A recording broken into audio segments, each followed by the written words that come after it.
Olá pessoal, tudo bem? Eu sou a Carmen do blog Que Vida do Mundo e hoje venho fazer mais um vídeo temático da série Os 7 Pecados Capitais na Literatura. E eu venho repetir um pecado. Eu já falei da inveja, mas eu vou falar dela de novo antes de falar da gula e da preguiça, porque vocês sabem que esses dois pecados são mais difíceis de encontrar livro que tratem dele. Por quê? Desses 7 eu acho que são os dois mais perdoáveis. Então há pecados que aparecem com mais frequência e são bem interessantes discorrer a respeito. Inveja é um deles. Porque desses 7 é o pecado que ninguém admite que tem, né? Ou falam de inveja branca, o que não existe, né? Inveja é inveja e pronto.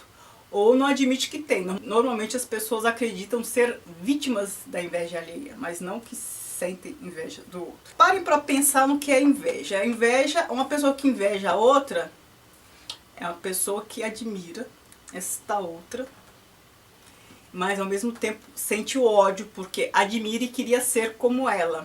Admira e percebe que o outro é superior. Conviver com uma pessoa superior a gente não é fácil, é só para pessoas assim, muito evoluídas. Superior assim, com qualidades, no sentido de ter mais qualidades do que a gente reconhecer isso, ou não reconhecer. Muita gente não reconhece, mas sente inveja a si mesmo. Porque a inveja é um pecado muito difícil da gente admitir. Por quê? Quando a gente admite um monte de coisa junto.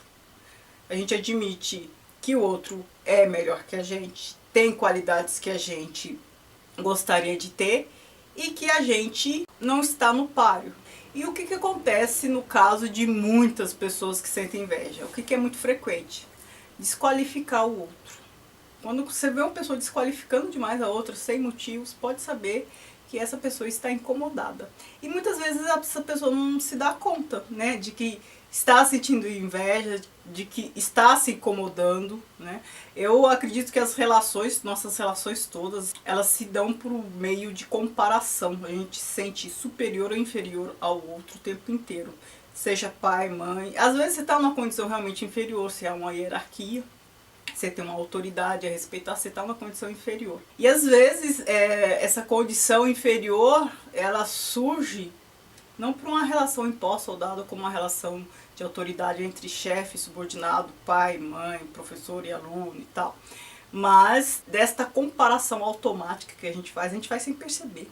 É muito mais fácil a gente se aproximar de quem nos admira do que a gente se aproximar de quem a gente admira. Essa é uma dificuldade muito grande. A gente tem que trabalhar muito essas questões internamente, buscar uma evolução espiritual para tentar se despir, ou então pelo menos tentar se policiar e tratar o outro que nos incomoda com um mínimo de educação, pelo menos. Para muitas pessoas isso é difícil. Na minha opinião, a inveja é uma daquelas características que a gente tem que tentar combater cotidianamente a todo custo.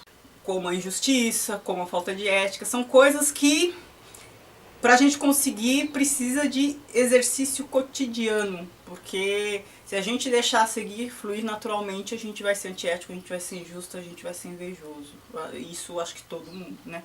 Então assim, tem que ter muita maturidade para tentar apaziguar as nossas emoções, os nossos ânimos. Por isso eu vou falar de Otelo. A gente conhece bem essa história de Shakespeare, até quem não leu conhece a história de Shakespeare. O Iago faz intriga entre Desdémona e Otelo porque o Iago acha que foi preterido uma promoção lá em detrimento a outro, mas a questão principal é que ele tem muita inveja do Otelo. Ele percebe, ele sente, ele acha o Otelo superior a ele.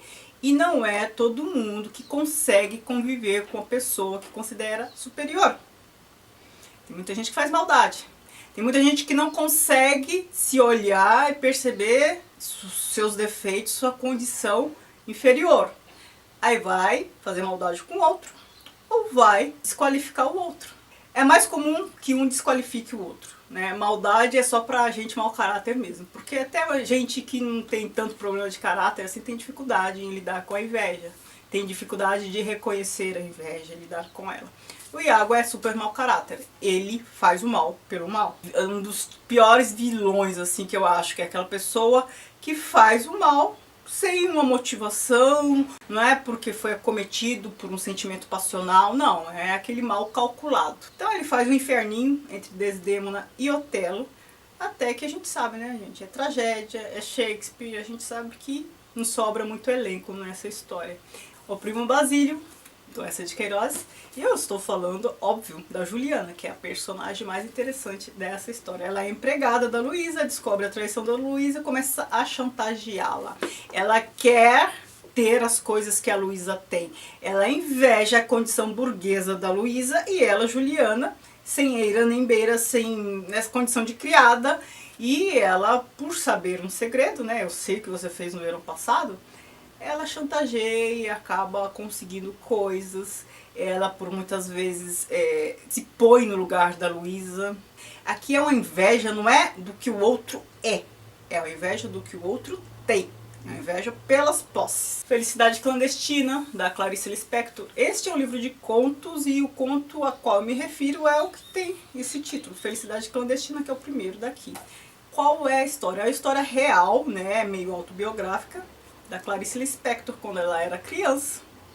Ela queria muito ler o livro Reinações de Narizinho, e tinha uma menina que era filha do livreiro, sei lá, que tinha esse livro. E essa menina ficava de emprestar o livro para ela, sempre.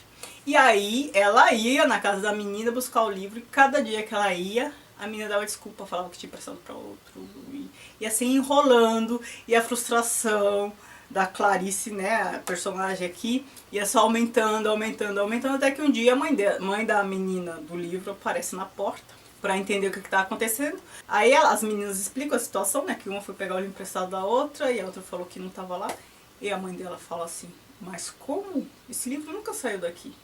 E aí a mãe faz com que a menina empreste o livro para outra por tempo indeterminado. Fique com ele o tempo que você quiser.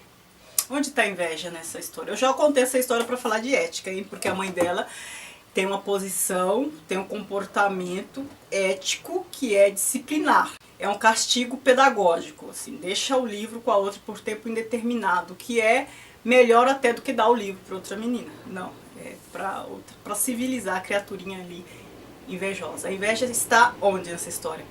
É que no decorrer dessa história a gente percebe que a menina ela tinha muita inveja da menina Clarice. Ela tinha inveja por se achar inferior, achar que a outra era superior. A inveja é aquela coisa de criança, da aparência física. Ela tinha muita inveja e aí fazia maldade por conta disso. Percebam que nesses dois casos a inveja pelo que o outro é. Quando a inveja é pelo que o outro é, a impressão que eu tenho é que desperta emoções muito piores, muito mais primitivas e muito mais difíceis de a gente desculpar.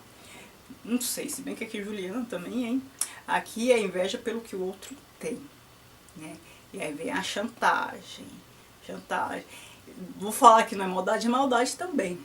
Mas aqui, eu não sei explicar, gente, mas eu acho que a inveja pelo que o outro é ainda é pior do que a inveja pelo que o outro tem. Porque quando a inveja pelo que o outro tem, dá a impressão que é uma relação de injustiça, e muitas vezes há mesmo, se a gente pensar nessa questão de posse, porque um tem e outro não tem, né? Num viés mais socialista, você acaba percebendo injustiça. Agora, quando é pelo que o outro é, puxa, aí não há injustiça a ser considerada, né? Quem tem culpa de ser o que é? Como é que lida com isso?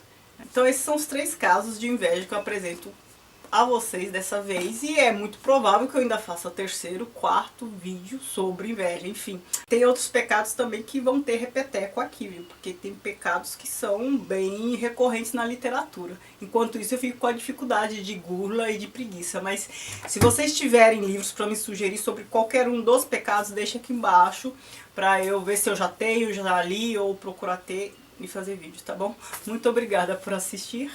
Não se esqueça de curtir, se inscrever no canal e de me seguir no Instagram e no Facebook.